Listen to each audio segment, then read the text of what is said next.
այսքանը։ Եմ ձեզ վախի մթնոլորտ ով է ներշնչել, դուք վախեցած եք, ահաբեկված եք։ Որևէ ձև չարտահայտեցի, որ ես վախեցած եմ կամ վախի մթնոլորտ ես ընդհանրապես ոչ թե տեսել եմ, դա իմ կարծիքն է, որը որ ձևավորվել է, այո, ես դեռևս 2015 թվականից, երբ որ ծառայել եմ եկեղեցում, երբ որ դրանից հետո էլ անգամ, երբ որ պարոն Փաշինյանը հեղափոխության արդեն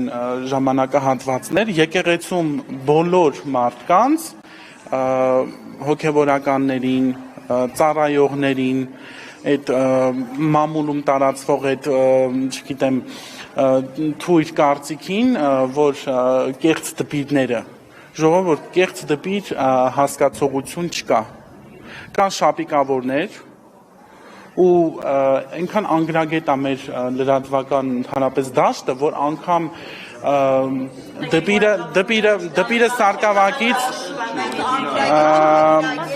դպիրին սարկավագից չեք տարբերում ու երկրորդը ես դպիր եմ, ոչ, նայք, այս մասով, նայք, ըմբոստությունը չի հարցը, որ լրատվականը լինելով ոչ տեղեկացված, ոչ ճիշտ հարցադրումներով, մանիպուլյացիաներով փորձում է Ուզում եք ասել, որ դուք կեղծ դպիր չեք, ուզում եմ հասկանալ։ Ոչ, նայեք, ես ուղղակի այս իմ ամեն ինչով ուզում եմ մատնանշել, որ լրատվական անգրագետ է նման հարցով։